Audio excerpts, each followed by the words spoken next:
dusty in here today. Sorry.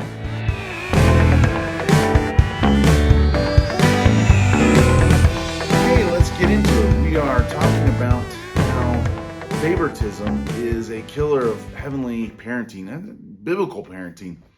There is maybe a sense that we look and go, well, I don't favor one kid or another, or maybe you only have one kid and you're going, I don't have the ability to show favoritism. But favoritism comes from a heart of bias. It comes from a heart of selfishness that it shows up in various ways. And we'll get into it, not just in our bias between kids, but really how we treat our kids, how we approach them, how we see them. Favoritism can actually make us have a total wrong perception of our kids, a bias that we have towards our own child, not even between children, but just even for that child. Well, this is completely opposite of our Father in heaven. In Romans 2:11, it says, "For God does not show favoritism." God does not show any kind of favoritism towards one group over another, over one person over another, or even how he perceives us. He doesn't judge us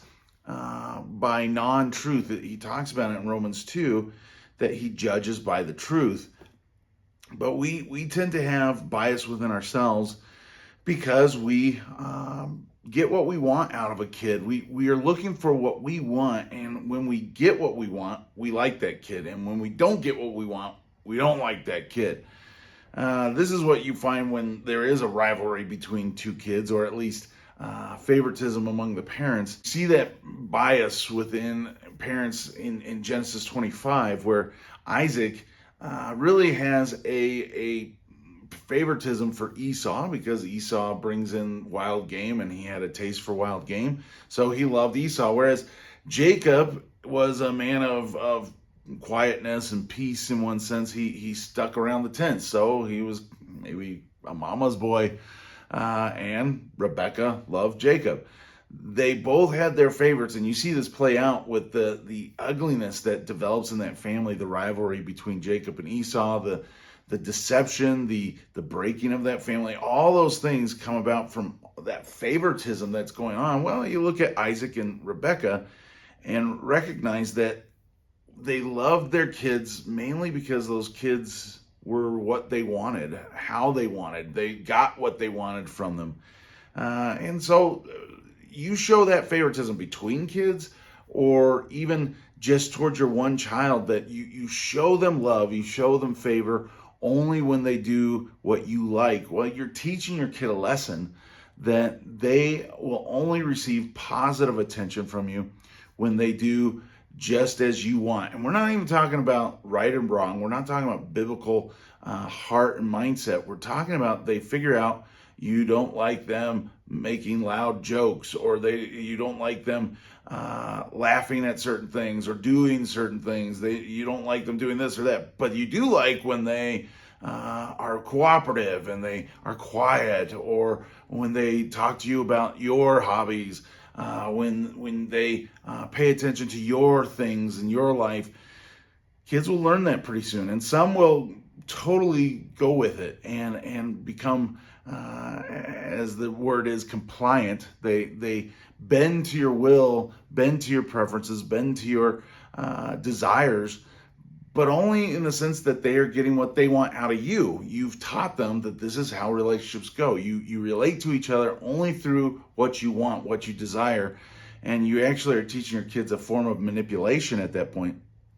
But we struggle with that because we have those ideas of what we get out of people, what we want out of people, because we look for those benefits from that. The same thing you find in James 2, where if you show favoritism, well, why do we show favoritism to a rich person and not a poor person? Well, he says, because you've discriminated and you've become judges with evil thoughts. You have evil intent. You have evil desires. You have selfish, proud desires. And this not only is coming from you, but that teaches your kids the same kind of mindset. So one of the things we as parents need to kind of develop within ourselves is a perspective on reality. The truth of Scripture put to our kids as we're trying to raise them, not to look down on them, not to be harsh with them, not to act as if we're better than them, but really to have a good idea of what our kid needs. We need to judge well. We need to make a good discernment, if you want to put it that way. John 7:24 says, "Do not judge by appearances, but judge with right judgment." That's Jesus talking, going, look, don't just judge by what you see or what you are looking at or what you're looking for.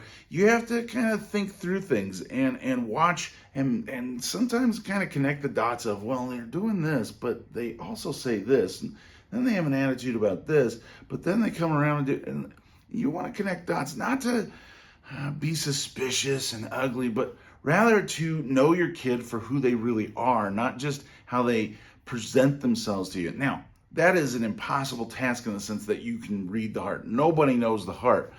But if you keep your eyes open, the fruit of the heart comes out, and you're looking at the fruit of their life. By your fruit, you will know them. That's where we have to look and go, okay, I can't just take in my kid for what they are right in front of me, especially when it's going the way I like or going exactly the opposite of what I like. And again, I'm speaking more of just preferential behavior, personality traits, things like that. When there is wrong, when there's rebellion, when there's sin, you discipline, you train, you teach, you instruct. But when you have a lot of personality conflicts, it's very easy to become favoritism. That is really favoritism even between kids, but there's even a favoritism in I favor myself over my kid.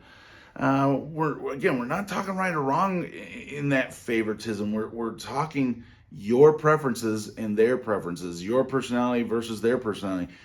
You have to make a right judgment, a fair judgment, a true judgment. Again, like Romans 2:2, that God's judgment is based on truth. That we don't just go by how it feels or how we like it or not. We literally are looking for a right heart, a right response to God, righteousness that is, yes, outward in the sense of actions, but inward in the sense of their attitude, their heart, their thoughts are going the way that the scriptures say. And that is something you have to teach, you have to discipline, you have to patiently walk through. You're careful to instruct and remind and encourage, urge on, challenge. I mean, we have to really be careful. When we are showing favoritism or we have bias, again, for our own preferences more often than not, or even between kids, we're usually looking for the easiest path in the home. Proverbs 16:25 says, "There's a way that seems right to a man, but in its end is the way of death." We tend to run down the road that is easiest, which makes for maybe a tranquil home, or at least a home that doesn't have a lot of upheaval.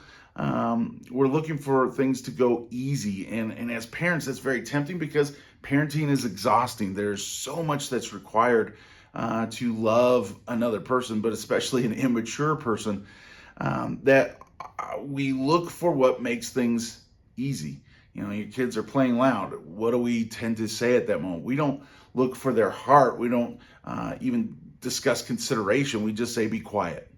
We just say, you need to quiet down. Why? Because I don't like the noise. So quiet down or go outside. Just do something else that I won't mind. Again, you're teaching your kids a lesson there that it's all about what we want, all about our preferences, not about a biblical heart, a biblical mindset, where you have to take the time to instruct them on that, of going, look, you're not being very considerate of others as you're screaming and running through the house. It's not that we just sit here and go, oh, they're screaming around. Well, I just got to put up with it because I'm a godly parent.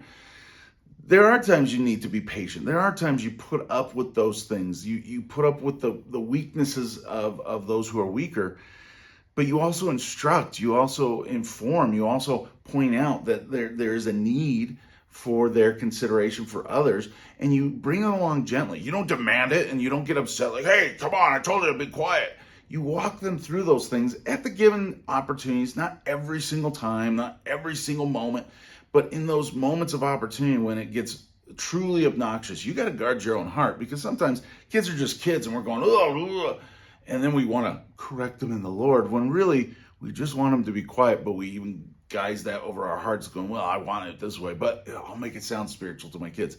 Guard your heart, guard your decisions, that you are basing this on truth, and you're not just doing what seems right or seems easy or seems that is the way that you want it to go, because often those ways lead to death. Because Matthew 7:13 and 14 talks about that it's a broad way that leads to destruction. It's the easy way, the hard way, the narrow way is the one that leads to life, and it's few who find it, right? And that is something we've got to understand, that what we're endeavoring to do as godly parents, as heavenly parents, as biblical parents, is to meet our kids' need for eternity, meet our kids' hearts issues, not just our home issues, not just our desires for how it goes in the home.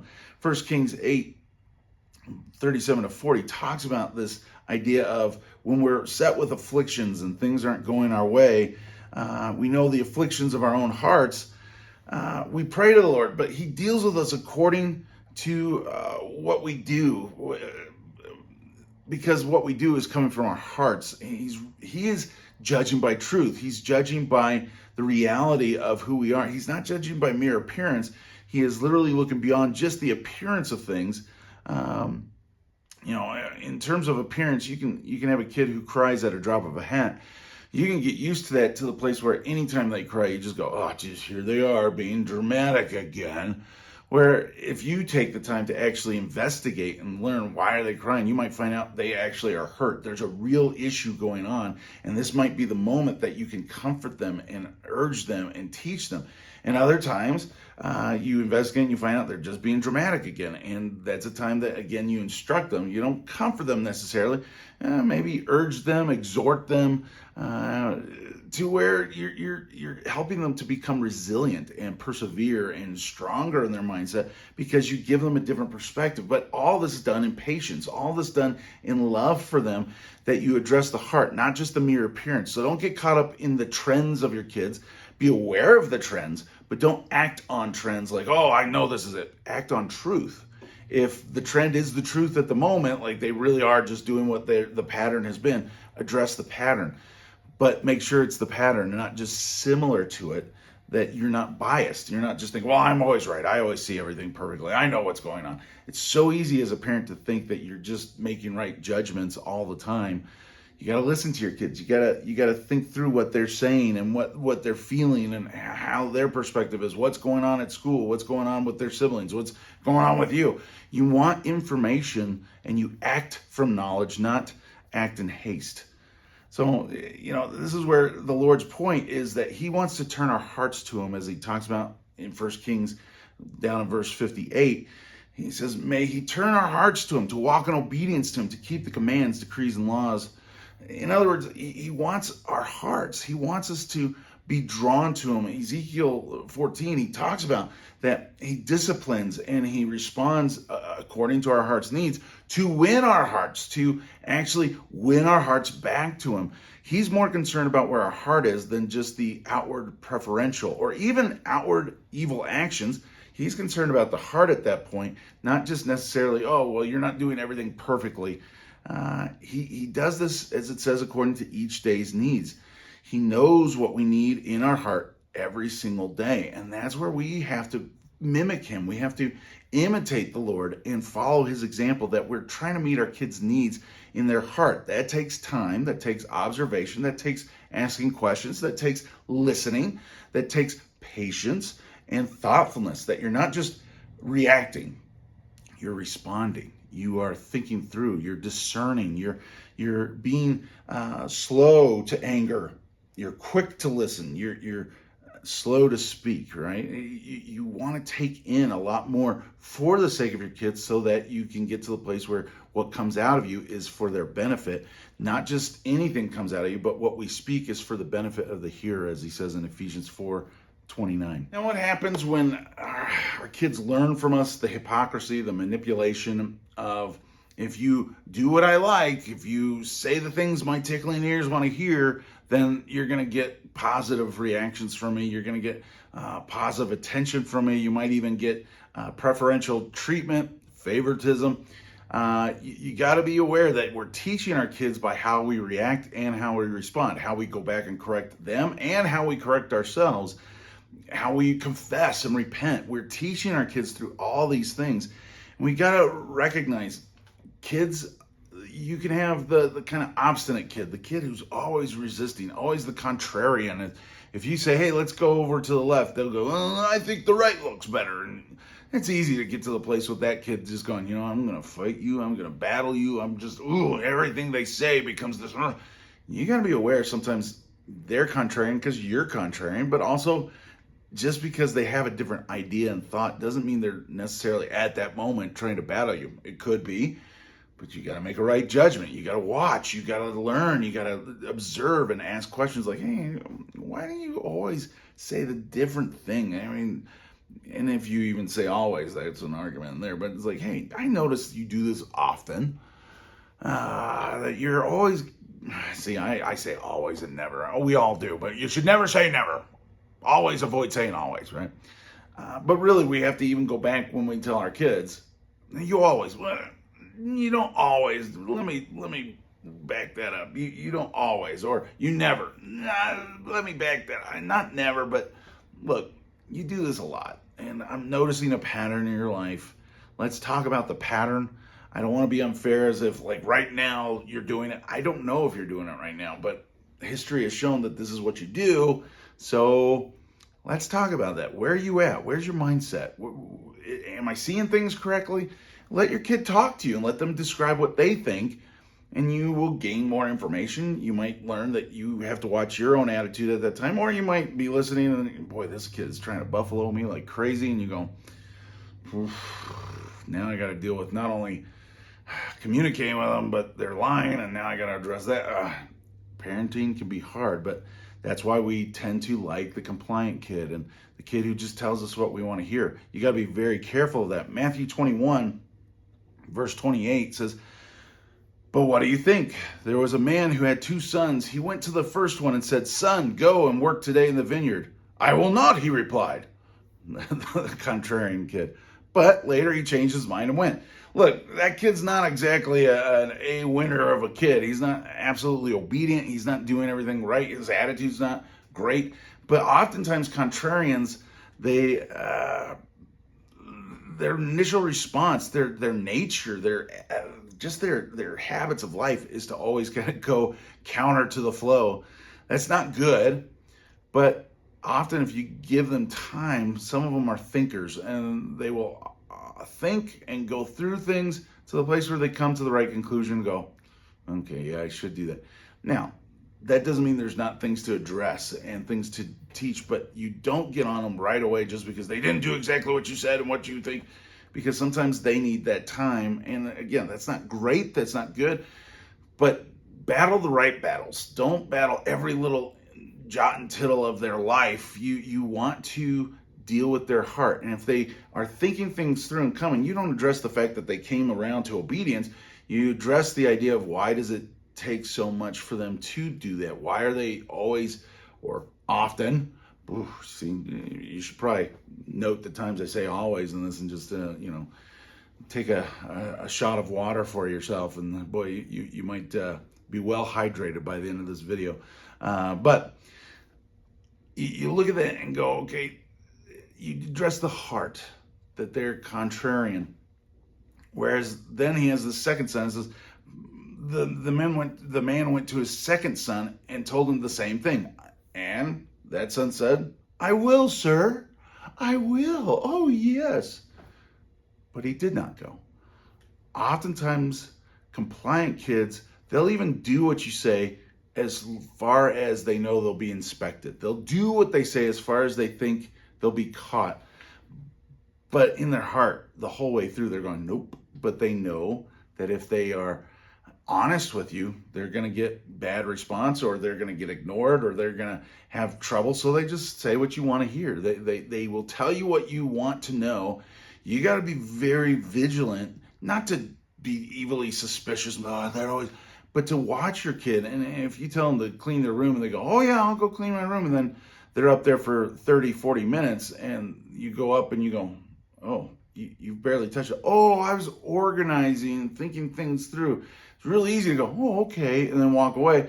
And then they'll wear you out or deflect and disguise to the place where you forget that you told them to clean the room, and they get away with it.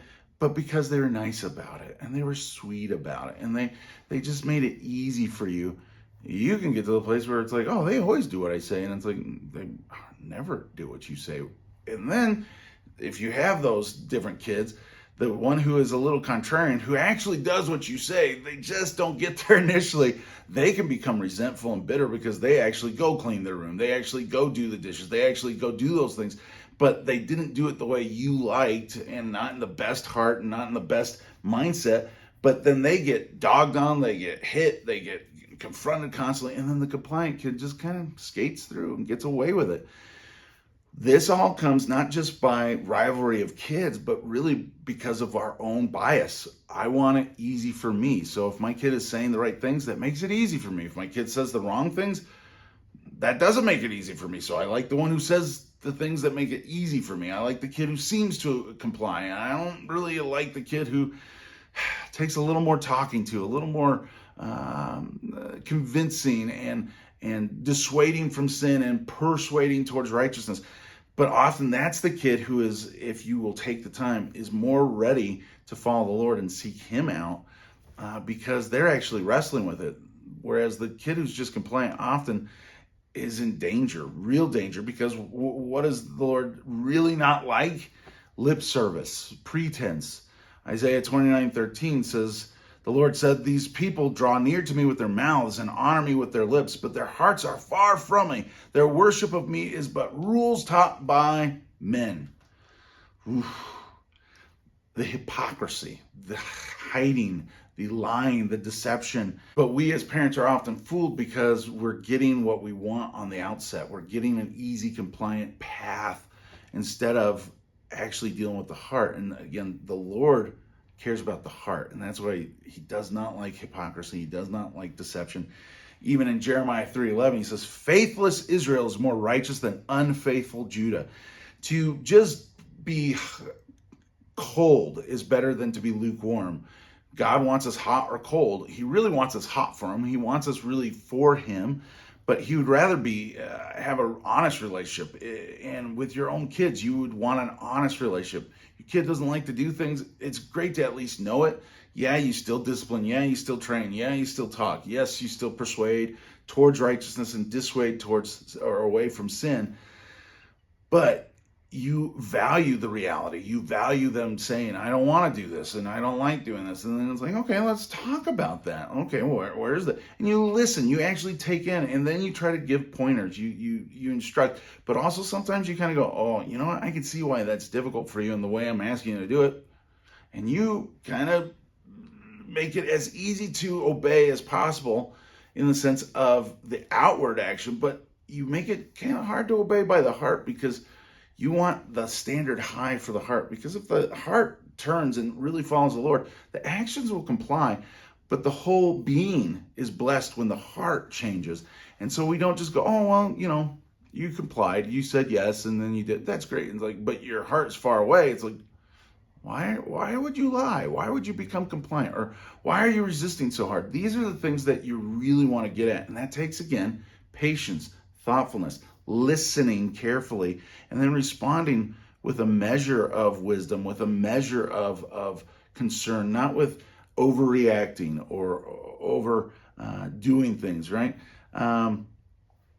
Romans 2:28, he's talking about what we're looking for. He says, a person is not a Jew, a child of God, a follower of God. A person is not a Jew who is one outwardly, and true circumcision is not something visible in the flesh. On the contrary, a person is a Jew who is one inwardly, and circumcision is of the heart, by the Spirit, not the letter.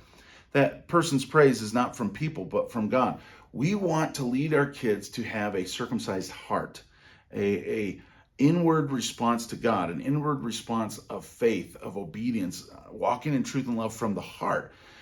Again, it's easy to skip that with a compliant kid because they make it easy for you and you never address really the heart. And it's easy to just hammer the behavior of the contrarian kid And this is where those biases often go. And the kids who are into our hobbies and our interests, we just give them a lot of slack. Whereas the kids who just aren't into our stuff, we tend to be a little more strict because they just bug us to some extent. But all this goes back to our own biases, our own preferentials, our own favoritism, our own selfishness, our own discriminations, that we want what we want, and we're looking for what we want rather than what the Lord wants. And God is looking for not just your kid's heart, but your heart. And that's why he says, don't show favoritism, because it just shows that you are an evil judge with evil ideas, evil intent, evil motives, evil thoughts. So we have to guard our heart. We have to look for the Lord in how we are responding in our life to our kids and to their needs. We are not addressing just the outward. We're looking to address the heart. That's not easy. That is very hard. It takes a lot of time, and it's not just one conversation. It's not just one event. There's a reason that you have your kids for a couple decades before they're even kind of an adult. And even after that, you have influence over them for many, many years, if not the rest of your life, because God knows we need the time for our heart to change, but we need the time to help our kids' heart to change, to minister to them. But don't get caught up in favoritism. Don't get caught up in bias, not just between the kids, but even in your own heart of what you're looking for rather than what God is looking for. Let us judge by truth. Let us act in love, and let us walk in such a way that we are looking for what is good for our kids' hearts, not necessarily what is easiest for us. So let's love our kids more than ourselves, and don't show favoritism to the person I like to show favoritism the most. Me, myself, and I.